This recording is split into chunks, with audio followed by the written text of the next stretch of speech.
अस्सलामुअलैकुम। 10th class वालों, कैसे हैं आप लोग। लो जी प्यारे बच्चों, आप लोगों की मैथ की नई किताब आ गई है 2026-27 वालों के लिए, जिन्होंने 2027 में 10th क्लास का पेपर देना है। अब इसमें क्या है, इसमें बहुत सारी नई चीजें भी हैं और बहुत सारी पुरानी चीजें भी हैं। हमने तफसील से हर चीज को पढ़ना है और एक बात आप लोगों ने याद रखनी है कि आपने समझ के पढ़ना है। बगैर समझ के, बगैर कॉन्सेप्ट के करने का अब कोई फायदा नहीं है, क्योंकि अब चीजें चेंज हो रही हैं। तो जितनी आपको समझ होगी उतने बेहतर आपके पेपर्स भी हुआ करेंगे। तो सबसे पहले जी आप देखें चैप्टर नंबर 1। तो प्यारे बच्चों, चैप्टर नंबर 1 जो है वो कॉम्प्लेक्स नंबर्स का है। तो सबसे पहले हम आसान तरीके से कॉन्सेप्ट को समझेंगे।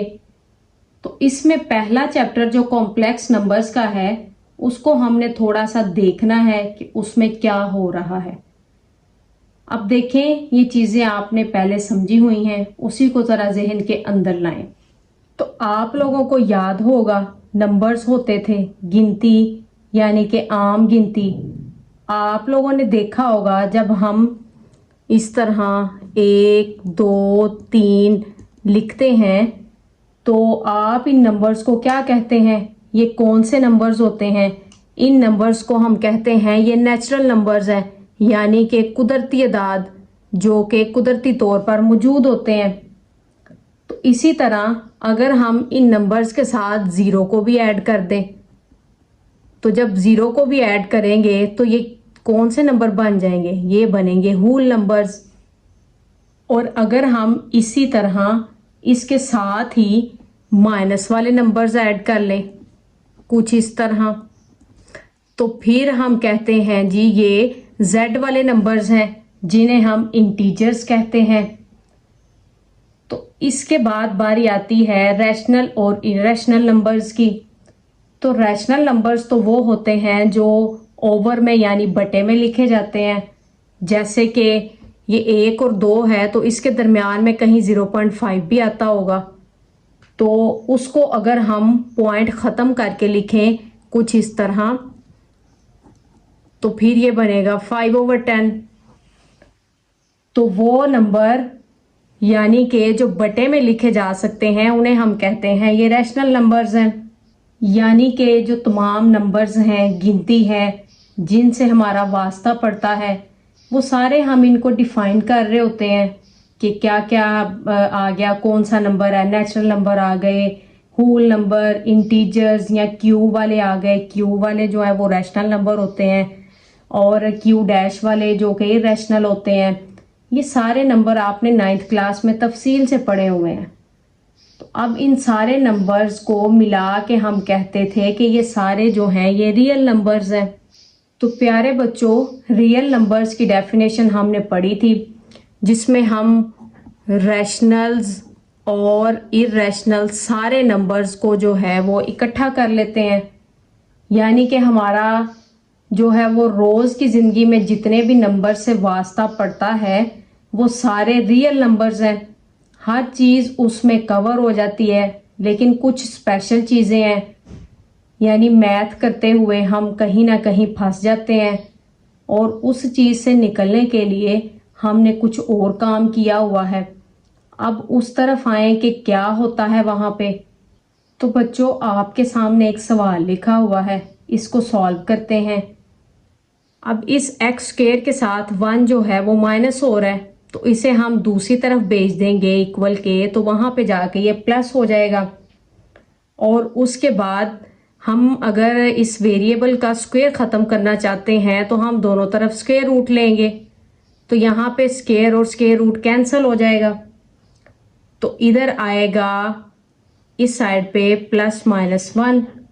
अब आपको याद होगा जब भी स्क्वायर लेते हैं तो प्लस माइनस आता है। तो प्लस माइनस क्यों लगाते हैं? क्योंकि प्लस वाले का भी वही आंसर आना है और माइनस वाले का भी वही आंसर आना है जब उसका स्क्वायर लिया जाएगा। जैसे हम करते हैं, यहाँ पे हम ले लें -4 का स्क्वायर। तो अगर हम -4 का स्क्वायर लें तो इसका आंसर आएगा +16। तो इसी तरह +4 का स्क्वायर भी जो है वो 16 ही आता है। तो जब हम 16 से वापस जाएंगे तो हमें क्या पता कि 4 जमा का था कि 4 माइनस का था, तो इसलिए फिर हम प्लस माइनस लगा देते हैं। तो बच्चों, अब अगर इस तरह का क्वेश्चन आ जाए तो हम इसको किस तरह सॉल्व करेंगे। तो यहाँ पे देखें, अगर हम +1 को इक्वल के दूसरी तरफ लेके जाएं तो ये -1 हो जाएगा। और अगर हम यहाँ पे अब दोनों तरफ स्क्वायर रूट लें x की वैल्यू फाइंड करने के लिए, तो इसका आंसर क्या आएगा। आप कैलकुलेटर पकड़ें और इसका आंसर निकालें। इसका आंसर कुछ भी नहीं आएगा, यानी कि कैलकुलेटर जो है वो एरर दे देगा। इसका मतलब है कि ये एक अनडिफाइंड चीज़ आ गई है। तो उसके लिए यहाँ तो देखें, हमने बस एक सवाल लिया है, लेकिन मैथ करते हुए बहुत सारे ऐसे सवाल हो सकते हैं। तो वहाँ पे हम क्या करेंगे, तो उसके लिए एक मैथमेटिशियन था यूलर।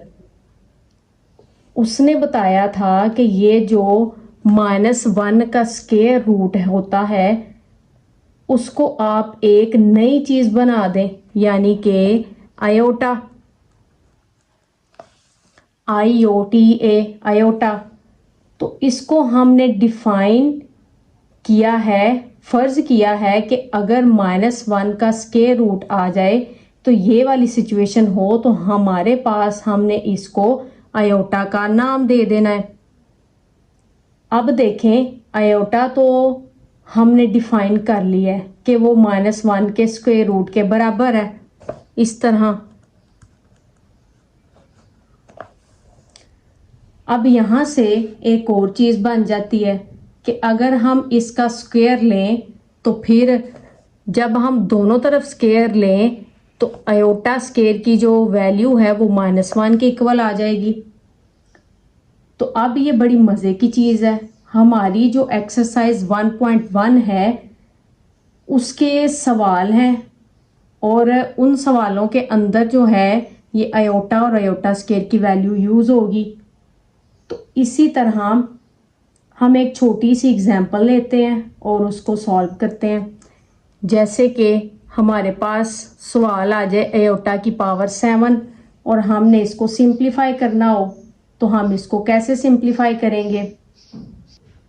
तो इसका आंसर क्या आता है, तो सिंप्लीफाई करें, इसको छोटा करें, क्योंकि पावर जो है वो बड़ी है। इसी तरह बहुत बड़ी पावर भी आ सकती है, जैसे कि 70 हो गया, 50, 100 या फिर 60 भी हो सकती है। तो उसको हम कैसे हल करेंगे। तो आपने एक चीज़ ज़हन में रखनी है कि आयोटा स्क्वायर -1 के बराबर है। तो यहाँ पे हम जो है आयोटा की पावर को 2 की शक्ल में लेके आएंगे, यानी 7 तो 2 के पहाड़े में नहीं आता, लेकिन हम 6 और 1 को अलग अलग कर लेंगे, क्योंकि 6 तो 2 के पहाड़े में आता है ना। तो हम इसको कुछ इस तरह लिख लेंगे। आयोटा की पावर जो है वो 6 अलग कर ली है और 1 पावर अलग कर ली है। और इसी तरह अगर जो है वो 19 पावर आ जाए तो हम 18 अलग कर लेंगे और 1 अलग कर लेंगे, क्योंकि 18 जो है वो तो 2 के पहाड़े में आता है ना। तो यहाँ पे हम 2 पावर अंदर रख लेंगे और पावर 3 जो है वो बाहर ले लेंगे, क्योंकि 2 3 बार 6 होता है। और आपको याद हो, जहन में रखना है ये बात कि आयोटा स्क्वायर जो है वो -1 के बराबर है,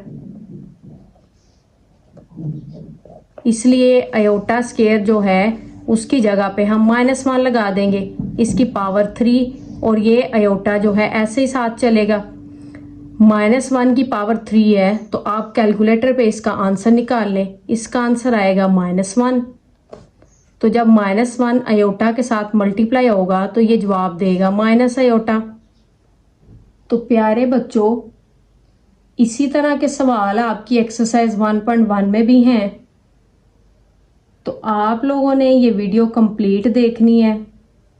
इस लेक्चर को कंप्लीट जो है वो समझना है ताकि आप लोगों का कॉन्सेप्ट क्लियर हो जाए। तो इंशाल्लाह मिलते हैं नेक्स्ट वीडियो में। अल्लाह हाफिज़।